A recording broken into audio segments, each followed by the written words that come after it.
How's it going, everyone? Welcome back to the channel. So on today's video, we're going to be talking about this Kaiweets KBA01 articulating borescope. So I'm going to have a couple of different links in the description section down below to a couple different places you could buy this unit, and it goes for about 120 bucks, and there will also be some discount codes attached to those. So if you want to go ahead and pick one of those up, feel free to use one of those links in the description section down below. And for the price, it is a bargain for sure. So I'm also going to have one or two example videos later on in the video, just after we talk about some of these features here. So again, this is the KBA01.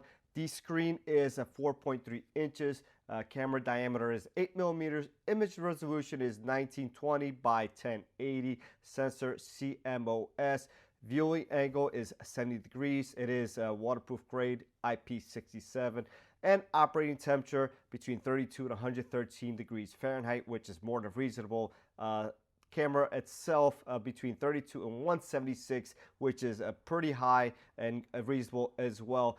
Battery is 2000 milliamp hours, and battery life up to 3.5 hours, which is plenty for what anybody will be using. You know, usually use these things for a couple of minutes, maybe 20-30 minutes at a time at best. So you'll get maybe 10-15 uses at a time in between charges. It is a Type-C USB charger, and there is a charge cable with it, although there is no charging block, which is pretty much the norm nowadays. So if you're like me, you probably have 20 or 30 charging blocks. So here comes the cable. We have the user manual right in here, and then we have a couple of different attachments here that you could add and screw on at the end of the borescope. So we'll just pop this open real quick. All right, first thing is just a protective ring that screws onto the end. And then we have a mirror glass over here if you wanted to get at a look at a different angle.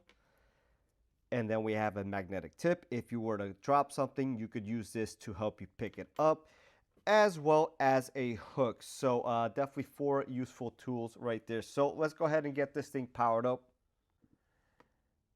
All right, to power our camera up, we just press and hold here. Here we go. Now this is a 8 millimeter thick cable, so it is pretty thick, and it's going to be nice and sturdy and durable because of that. So using the knob here, we can rotate our scope here, and we just keep going, and it rotates the other way and back to neutral here. So now we're going to use a Forky here, and we can see Forky right over there. Pretty clear image, especially once you start getting up close here. It is pretty clear. Now you can use this for multiple different things.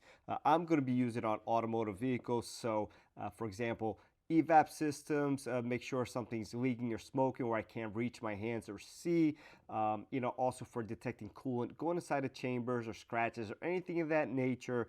And things along those lines, maybe some vents. Now you can use this for plumbing, for electricity, anything that you could think of, and this little guy fits in there. You can surely go ahead and do that. Now we have a couple of different dimmable lights here as well, which is great. And if you wanted to take a picture, press this button, and there is your picture saved. So let's go ahead and here, and we can zoom in and out. So let's take a little closer image at Forky again. Now we can zoom in if wanted to, and then all the way back out. So here we have some settings as well. So with that, let's go ahead and do some testing on some things I will be using it for at work. And here we are using it to pinpoint an evap. We can see the smoke coming out of here of the corrugated tubing. So we are using a smoke machine in conjunction with the borescope here to pinpoint that leak. And we can see some residual stuff here, some chicken bones. So just one of the examples we're going to be using this tool for in the shop. All right, so here we have another use that I'm going to be using this for. This vehicle came in with a knock sensor code. Knock sensor is located underneath this intake manifold here. We can see plenty of rodent activity here. So I suspected a broken wire. Now I took my borescope down in there underneath the intake manifold, and we have a very clear image of the connector, the knock sensor, and the wire not there. So as I suspected, there is some rodent damage here that causing our issue here. So we're gonna go ahead and recommend the appropriate repair here, but just another thing I'm going to be using this for. So that being said, hopefully you enjoyed this video, and I'll catch you on the next one.